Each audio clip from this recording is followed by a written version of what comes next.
बातें करते हम खेतों की और उसके रखवाली की, बाग बगीचा फल फूलों और फसलों की हरियाली की।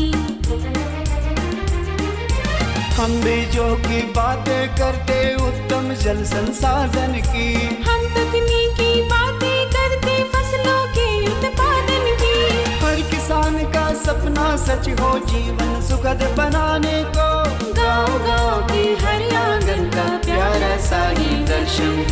कृषि दर्शन, कृषि दर्शन, कृषि दर्शन, कृषि दर्शन, कृषि दर्शन, कृषि दर्शन, कृषि दर्शन, कृषि दर्शन। नमस्कार, जोहार। कृषि दर्शन कार्यक्रम में आप सभी किसान भाई बहनों का स्वागत है। ना हो परेशान, खेती बाड़ी है आसान, बस समय का रखना है आप सबको ध्यान, तभी आप बनेंगे एक सफल किसान। तो चलिए कार्यक्रम की शुरुआत करते हैं। सबसे पहले देख लेते हैं कृषि समाचार में क्या है खास। नमस्कार, कृषि समाचार में आपका स्वागत है। मैं हूं गोपाल कृष्ण। आइए देखते हैं आज कृषि समाचार में क्या है खास। झारखंड बिरसा हरित ग्राम योजना है लाभकारी। जल संकट से निपटने के लिए बनाया गया है जल शक्ति मंत्रालय। छोटे भूभाग में जुताई के लिए उत्तम है मिनी पावर वीडर। राज्य में किसानों को आत्मनिर्भर बनाने के लिए झारखंड बिरसा हरित ग्राम योजना चलाई जा रही है। इस योजना के अंतर्गत राज्य के लगभग 2 लाख एकड़ भूमि पर फलदार वृक्ष लगाने के लक्ष्य रखा गया है। यानी प्रत्येक जिले में लगभग 1400 एकड़ भूमि पर झारखंड बिरसा हरित ग्राम योजना के तहत आम, अमरूद, नींबू सहित अन्य फलदार पौधे लगाकर बागवानी किया जाएगा। इस योजना के लाभों किसान परिवारों को 3 वर्ष बाद 50,000 रुपये की वार्षिक आय प्राप्त होगी। आज देश के लगभग 255 जिले पानी की कमी का दंश झेल रहे हैं।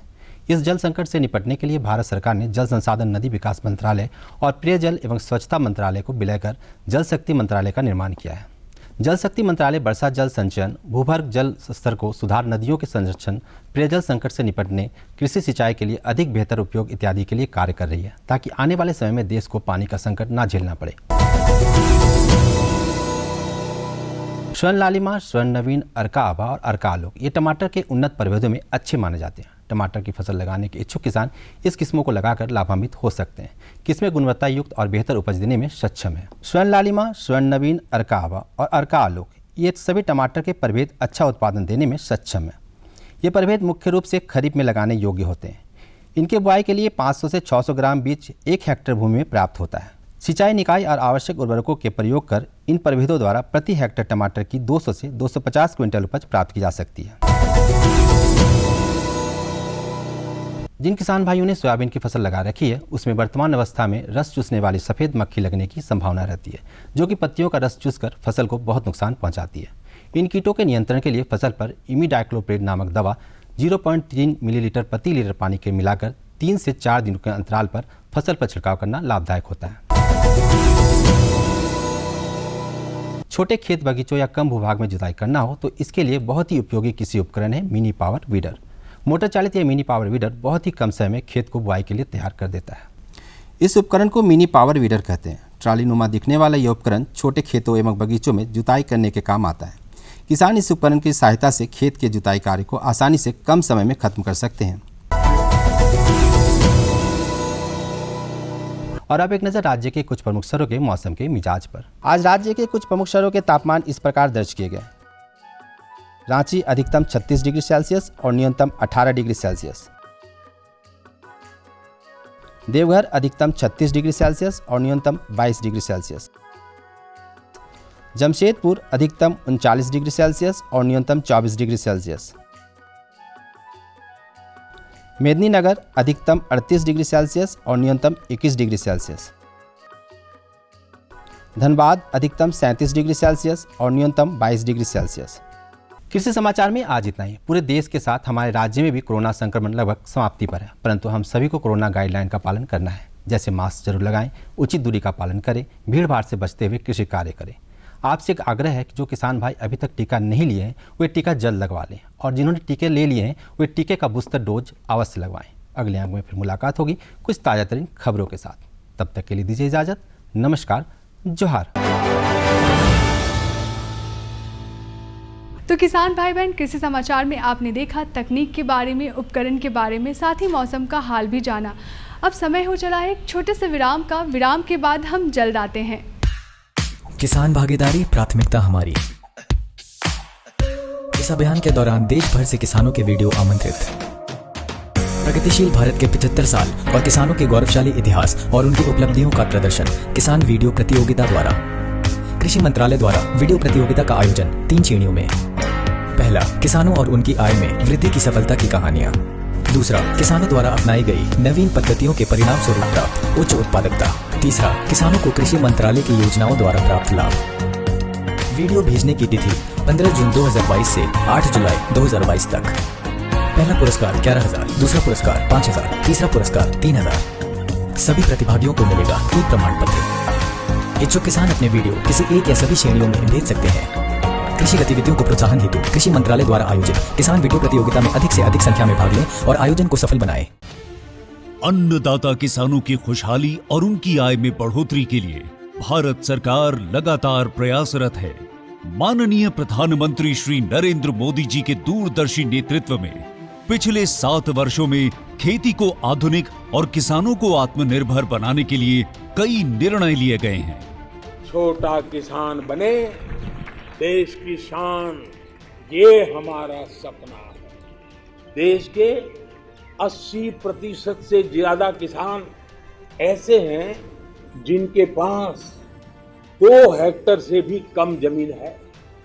अब देश में इन्हीं छोटे किसानों को ध्यान में रखते हुए कृषि सुधार किए जा रहे हैं, निर्णय लिए जा रहे हैं। प्रधानमंत्री किसान सम्मान निधि योजना की शुरुआत 24 फरवरी 2019 को माननीय प्रधानमंत्री श्री नरेंद्र मोदी जी के द्वारा की गई थी। पीएम किसान योजना का पूरा खर्च भारत सरकार वहन करती है। इसके तहत लाभार्थी किसानों को हर साल 6,000 रुपए की सम्मान राशि 2,000 रुपए की 3 समान किस्तों में सीधे उनके बैंक खातों में हस्तांतरित की जाती है। अब तक 11 करोड़ से भी अधिक लाभार्थी किसानों के बैंक खातों में 1,58,000 करोड़ रुपए से अधिक की राशि सीधे ट्रांसफर की जा चुकी है। किस्तों की जानकारी किसानों को एसएमएस के माध्यम से दी जाती है। இப்போ நேரா நாங்க வந்து பேங்க்குக்கு ஆக்சுவல் போகும்போது அந்த பணத்தை நாங்க வித்ரா பண்ணிட்டு வந்து நாங்க விவசாயம் பண்ணிக்கிறோம்। इस मदद से बुआई के पहले अब किसानों को बीज, खाद, कीटनाशक और कृषि संबंधी अन्य जरूरतों के लिए साहूकारों के आगे हाथ नहीं फैलाना पड़ता। અને એના લીધે મારે કોઈ જોડે કે સગા સંબંધી કે મિત્રો જોડે મારે ઉછીના પૈસા લેવાની જરૂર પડતી નથી અને એનાથી હું સારી એવી खेती કરી શકું છું। इस योजना से मिले लाभ तथा आवेदन की स्थिति देखने के लिए पीएम किसान पोर्टल लॉन्च किया गया है। इस पोर्टल के माध्यम से पात्र किसान अपना पंजीकरण स्वयं करने के साथ साथ अब तक मिले लाभ और अपने आवेदन की स्थिति फार्मर्स कॉर्नर से देख सकते हैं। इस योजना का लाभ पात्र किसानों को ही मिल सके, इसके लिए इस प्रक्रिया को फूल प्रूफ बनाते हुए इसे आधार और इनकम टैक्स वेरिफिकेशन के साथ साथ फिजिकल वेरिफिकेशन से भी जोड़ा गया है। इसके अलावा किसानों की सुविधाओं और जानकारी के लिए पीएम किसान मोबाइल ऐप भी विकसित किया गया है। पीएम किसान सम्मान निधि योजना का लाभ देश के सभी राज्यों और केंद्र शासित प्रदेशों के किसानों को मिल रहा है। इसे हासिल करके हमारा किसान सबल और आत्मनिर्भर हो रहा है। इस स्कीम ने हमारा भारत सरकार ने हमारा किसान के लिए बहुत बड़ा सम्मान दिया है। इसीलिए हम भारत सरकार को, प्रधानमंत्री नरेंद्र मोदी जी को हम बहुत बहुत धन्यवाद देती हूँ। आत्मनिर्भर भारत की पहचान प्रगतिशील और समर्थ किसान। विराम के बाद आप सभी किसान भाई बहनों का स्वागत है। आज महिलाएं हर क्षेत्र में आगे बढ़ रही हैं और खेती किसानी भी बेहतर कर रही हैं। तो आज हम फीचर के माध्यम से महिलाओं को जानकारी देंगे खेती तकनीक की नई जानकारी के बारे में, चाहे वो वैज्ञानिक खेती हो या आधुनिक खेती हो। महिलाएं कैसे वैज्ञानिक और आधुनिक खेती से जुड़कर कैसे लाभान्वित हो सकती हैं, चलिए देखते हैं फीचर और लेते हैं जानकारी। महिलाएं राष्ट्र के विकास में पुरुषों के बराबर ही महत्व रखती हैं। हमारे देश में 70% आबादी आज भी ग्रामीण क्षेत्रों में निवास करती है। 85% से अधिक ग्रामीण परिवार अपनी आजीविका के लिए कृषि पर ही निर्भर है। आज कृषि में महिलाओं का योगदान 65 से 70% है, परंतु अधिकांश महिलाएं नई तकनीकों को अपनाने और आधुनिक वैज्ञानिक तरीकों का लाभ उठाने तथा औपचारिक प्रशिक्षण पाठ्यक्रमों में भाग लेने में असमर्थ हैं। वे अपनी घरेलू जिम्मेदारियों में ही उलझी रहती हैं। ऐसे में ज़रूरी है कि ग्रामीण महिलाओं को खेती की उन्नत तकनीकों की जानकारी दी जाए। आज हम ICAR प्लांडू में हैं और हमारे साथ हैं यहाँ के प्रमुख डॉक्टर AK सिंह जी, जिनसे हम बातचीत करेंगे और जानेंगे कि महिलाओं को, खास करके ग्रामीण महिलाओं को, खेती की नई तकनीक की जानकारी होना बहुत ही आवश्यक है। हमारे किसान भाई तो खेती करते ही हैं, आज महिलाएं भी पीछे नहीं हैं, लेकिन नई तकनीक की जानकारी जब उन्हें होगी तो वो बेहतर ढंग से खेती कर पाएंगी। तो आइए इसी विषय पर हम बातचीत करते हैं। आपका हमारे कार्यक्रम में बहुत बहुत स्वागत है। नमस्कार, जोहार। सर, जैसा कि नई नई कृषि तकनीक आ रही है और ग्रामीण महिलाएं भी खेती में इस तकनीक का प्रयोग करें, इसके लिए आवश्यक है कि उनको तकनीकी जानकारी होना आवश्यक है। तो आप उसे बताएं। देखिए, झारखंड हमारा जो प्रदेश है, यहाँ पे हमारी जो महिलाएं हैं, दीदी लोग हैं, उनका खेती बाड़ी के काम में या जो भी आप बात कर लें, जितने भी काम प्रक्रिया हैं खेती बाड़ी की, सब में महिलाओं का बहुत बड़ा योगदान है। और हमसे कहते हैं कि आधे की भागीदारी वाली जो बात होती है, हमारी महिला शक्ति का उसमें है।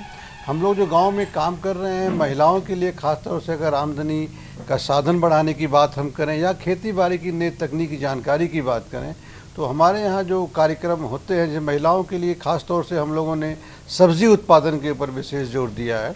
सब्जी उत्पादन में बिचड़ा उत्पादन एक बहुत बड़ा है और जो हमारे महिला बहनें आराम से कर सकती हैं और अपनी आमदनी भी दुगनी कर सकती हैं। अगर हम बिचड़ा उत्पादन की बात करें तो आजकल तो सब्जियों का बिचड़ा उत्पादन हो, चाहे कुछ फलदार पौधों का बिचड़ा उत्पादन हो, सब प्लास्टिक के अलग अलग आकार के ट्रेज आ रही हैं। उसमें अगर सब्जियों की पौधशाला तैयार करनी है जिनके की जड़ की गहराई बहुत कम होती है, तो छोटे छोटे प्रो ट्रे, करीब एक प्लास्टिक का ट्रे 25 रुपये का ही आता है और उसमें 100 पौधे हमारे बन जाते हैं।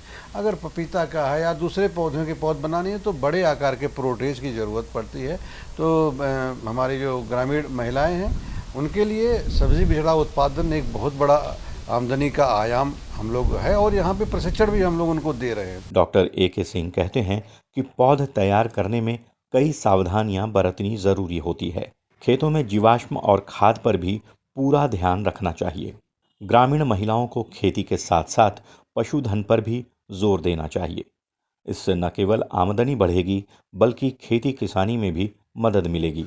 स्टरलाइज कोकोपीट बाज़ार में उपलब्ध है, उसको लेकर के हम प्रोट्रे में भरते हैं और उसमें एक एक बीज एक छेद में होल में डालते हैं, जिससे कि उसको उखाड़ने की ज़रूरत ना पड़े। इसे बीज बहुत महंगे आते हैं तो बीज कम भी लगता है और 20 से 25 दिन के अंदर हमारी जितनी भी सब्जी की फसलें हैं, 3 सप्ताह का समय हम मानते हैं। जाड़े के मौसम में थोड़ा अंकुरण में देरी होती है और पौध की बढ़वार भी थोड़ा लेट होती है, इसलिए हम 3 सप्ताह का समय रखते हैं अमूमन। और 3 सप्ताह में हमारी जो बिचड़ा, जैसे टमाटर, बैगन, मिर्चा, शिमला मिर्चा, फूल गोभी या दूसरी जो सब्जियां हैं, इनके वे पौधे मतलब 6 इंच की अवस्था तक पहुंच जाते हैं, 4 से 6 पत्ती वाली अवस्था में।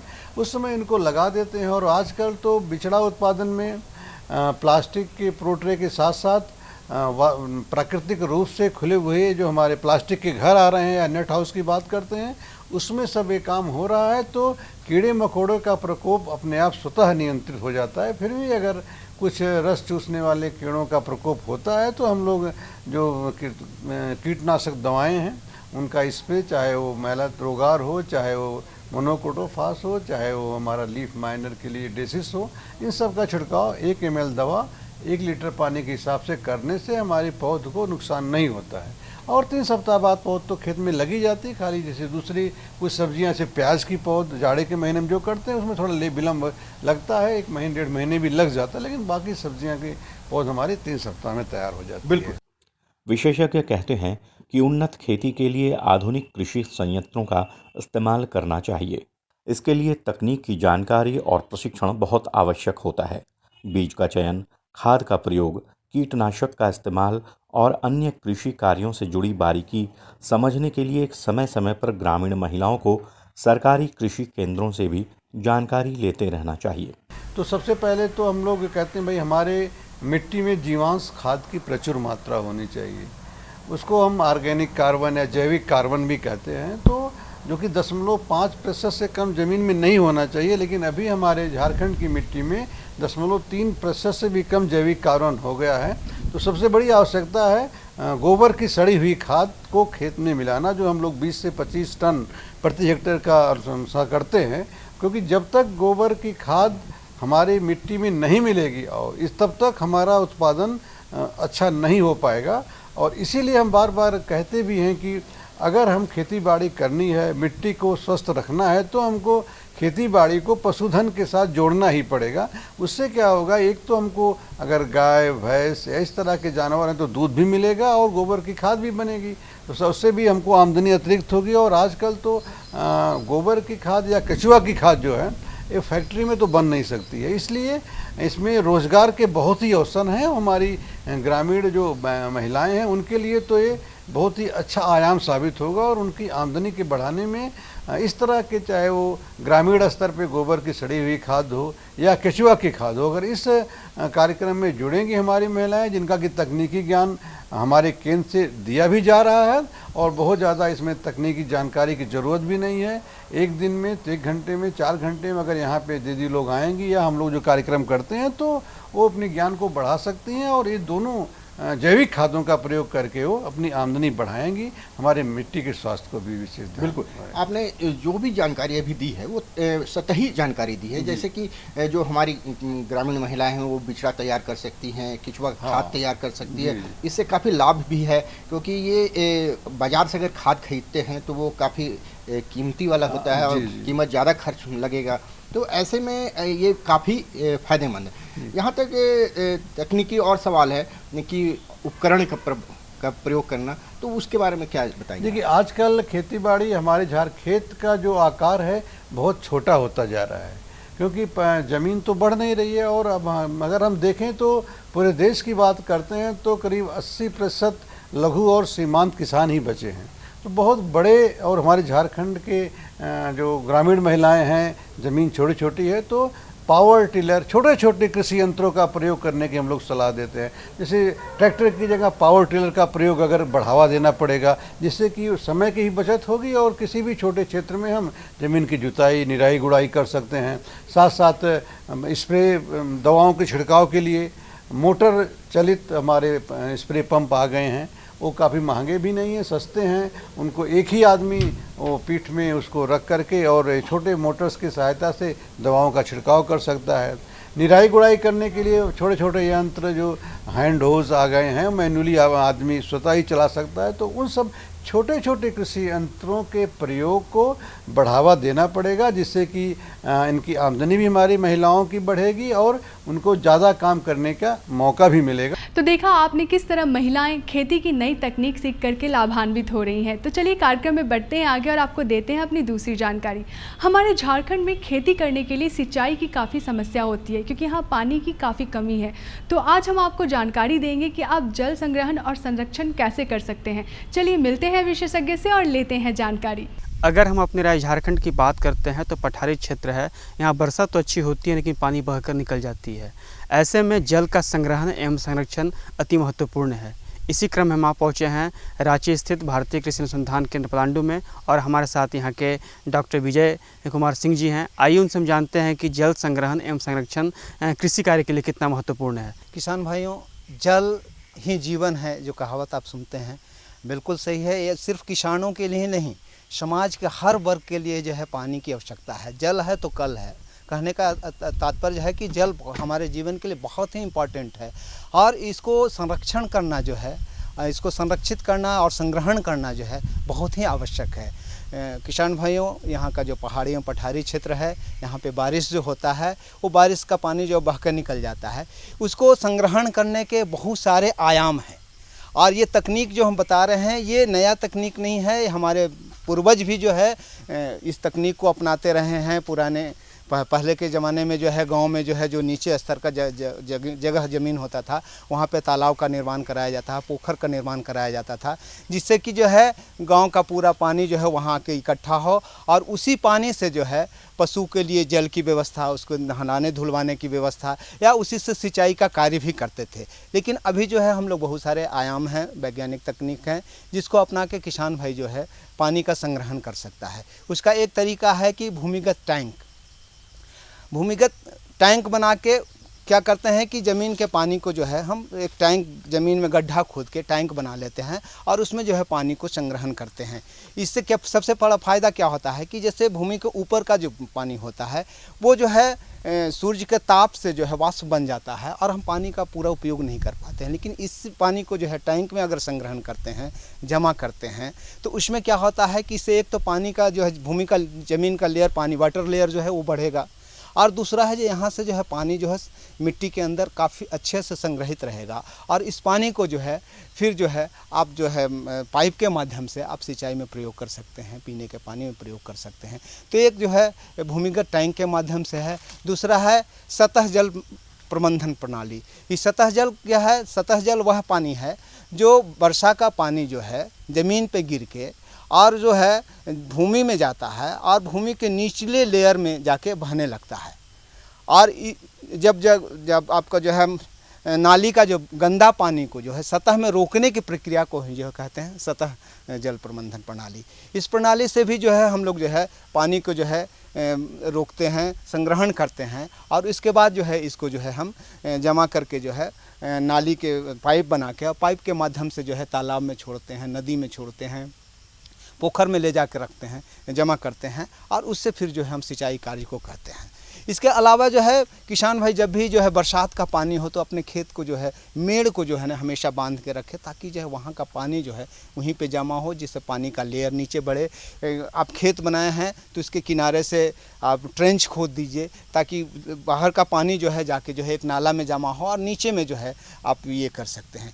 इसके अलावा जो है डोभा पद्धति जो है, डोभा भी किसान झारखंड में बहुत ही कारगर है। डोभा में भी जो है आप पानी को जो है ज़मीन की निचली सतह पे जो है जहाँ ज़मीन का जो है सतह जो है सबसे डाउनवर्ड है वहाँ पे जो है डोभा हम बनाते हैं। डोभा का है मतलब है कि छोटा सा जलकुंड, जलाशय, तालाब जो बड़ा आकार है उसका छोटा आकार जो है 3 फीट लंबा, 3 फीट चौड़ा, 5 फीट गड्ढा जो है हम गड्ढा खोद देते हैं और उसमें जो है पानी रिसे नहीं, उसके लिए प्लास्टिक से जो है लाइनिंग कर देते हैं ताकि जो वहाँ बरसात का पानी जमा हो जाए।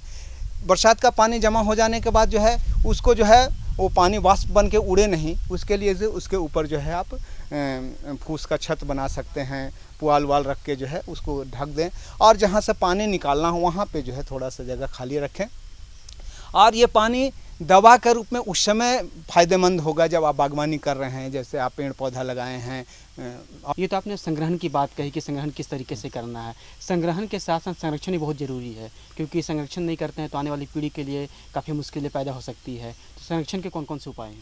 किसान भाइयों, संग्रहण के साथ साथ संरक्षण बहुत ही ज़रूरी है। अगर आप संग्रहण कर लिए और उसका संरक्षण नहीं कर पा रहे हैं, संरक्षण का मतलब है कि जल का बचाव, कम पानी का सदुपयोग। अगर हम कृषि के क्षेत्र में बात करते हैं तो हमको जो है जल प्रबंधन पे ध्यान देना होगा, उस तकनीक की तरफ जाना पड़ेगा जहाँ से जो है हम कम पानी से जो है अपना कृषि कार्य को कर सके, अपनी पैदावार को बढ़ा सकते हैं और अपनी उपज को ले सकते हैं। उसके लिए जो है आप जो है सिंचाई का जो व्यवस्था है, जो सिंचाई का जो पद्धति है उसमें जो है आप फव्वारा पद्धति, जो स्प्रिंकलर सिस्टम है उसको आपको अपनाने की ज़रूरत है, या सूक्ष्म सिंचाई विधि है, टपक सिंचाई विधि है, उसको अपनाना पड़ेगा। ये मल्चिंग, आपको टपक सिंचाई विधि जो है, सूक्ष्म सिंचाई विधि जो है, इसमें क्या होता है कि हम जो है पाइपलाइन से जो है पानी को लाते हैं और ये पानी जो है ना पौधा के जड़ के पास जो है बूंद बूंद कर गिरता है और ये जो है लेटरल के द्वारा जो है ये जो ड्रिपर लगा रहता है वो 2 LPH या 4 LPH का होता है। 2 LPH का मतलब है कि 2 लीटर पानी प्रति घंटा प्रति होल जो है उस पौधे की जड़ के पास ही गिरता है। इससे जो है पौधा को पानी भी समय पर सही ढंग से मिल पाता है और पौध का अच्छा बढ़वार भी होता है। हम लोग परंपरागत तरीका से जब अभी तक जो है सिंचाई कर रहे हैं उसमें क्या करते हैं कि हम जो है ट्रेंच बनाते हैं, अब नाली बनाते हैं और मेड़ पे जो है पौध को लगाते हैं। तो जो 2 मेड़ के बीच का जो नाली है उस पूरे नाली में हम पानी देते हैं और उस पानी का जो है 80% पानी यूं ही बेकार है। 10 से 20% पानी ही पौधा ले पाता है, बाकी 80% पानी को जो है हम बेकार ही बह जाता है, चाहे वो लीच करके निकल जाता है या चाहे तो वाष्पीकरण के द्वारा निकल जाता है। लेकिन आप सूक्ष्म सिंचाई विधि का प्रयोग करते हैं, टपक सिंचाई विधि का प्रयोग करते हैं, तो उसमें जो है पानी जो है ना पौधा के जड़ के पास बूंद बूंद करके करता है, और एक एक पानी का जो है पानी का यूटिलिटी जो है सही रूप से होता है। पानी का जो है हम लोग 100% इफ़िशिएंसी को ले पाते हैं। और पौधा वैसे भी जो है फसलों को जो है जड़ में पानी की आवश्यकता होता है। कभी कभी आप लोग देखते हैं जैसे गर्मा हम लोग सब्जी लगाते हैं तो पूरे खेत को पटाते हैं, क्यारी बना के पूरे खेत को पटाते हैं, तो उसको भी उससे अलग हट के हमको जो है नाला बनाना है, और एक नाला जिसमें जो है पानी जाए और दूसरी नाला जिसमें हम बीज की बुआई करते हैं। और नाला से जो है जहाँ पे पौधा है उसके जड़ में अगर हम पानी देते हैं तो वहाँ पे भी हम पानी का जो है बचत कर सकते हैं, उसका संरक्षण कर सकते हैं, और उससे भी जो आपका फसल का अच्छा उत्पादन भी होगा और जल संग्रहण भी अच्छा होगा। तो किसान भाई आपने देखा किस तरीके से जल का संग्रहण और संरक्षण करना है, दोनों ही बहुत महत्वपूर्ण है। अगर आप जल का संरक्षण और संग्रहण करते हैं तो निश्चित तौर पर आने वाली पीढ़ी के लिए काफ़ी लाभप्रद होगा। जैसा कि सर ने बताया कि किस तरीके से कृषि का संरक्षण करना है, संग्रहण करना है। आप जो है ड्रिप इरीगेशन कर सकते हैं, फव्वारा विधि से करते हैं, तो आपका जल जो है संरक्षित रहता है और आने वाली पीढ़ी के लिए ये काफ़ी लाभप्रद होगा। सर आपका बहुत बहुत धन्यवाद, आपने हमारे किसान भाई अच्छी जानकारी दी, इसलिए आपका बहुत बहुत धन्यवाद। नमस्कार किसान भाइयों। तो किसान भाई बहन, आज की हमारी दोनों जानकारियाँ आपको कैसी लगी? आशा करते हैं आज की हमारी दोनों जानकारियाँ आपको काफ़ी अच्छी लगी होंगी। अगर आपके पास भी कोई जानकारी है हमें देने के लिए, हमसे कोई जानकारी लेनी है, तो आप हमें संपर्क कर सकते हैं। हमारा पता है कृषि दर्शन कृषि प्रकोष्ठ द्वारा केंद्र निदेशक दूरदर्शन केंद्र रातू रोड रांची। हमारा पिन संख्या है 834001। अगर किसी कारण आपने हमारा कार्यक्रम नहीं देखा है तो आप इसे देख सकते हैं फेसबुक पर, यूट्यूब और ट्विटर पे भी। इसी के साथ हमें दीजिए इजाज़त। नमस्कार, जोहार। हम बीजों की बातें करते उत्तम जल संसाधन की, हम तकनीकी बातें करते फसलों के उत्पादन की। हर किसान का सपना सच हो जीवन सुखद बनाने को, गाँव-गाँव के हर आंगन का प्यारा सा ये दर्शन। कृषि दर्शन कृषि दर्शन कृषि दर्शन कृषि दर्शन कृषि दर्शन कृषि दर्शन कृषि दर्शन कृषि दर्शन।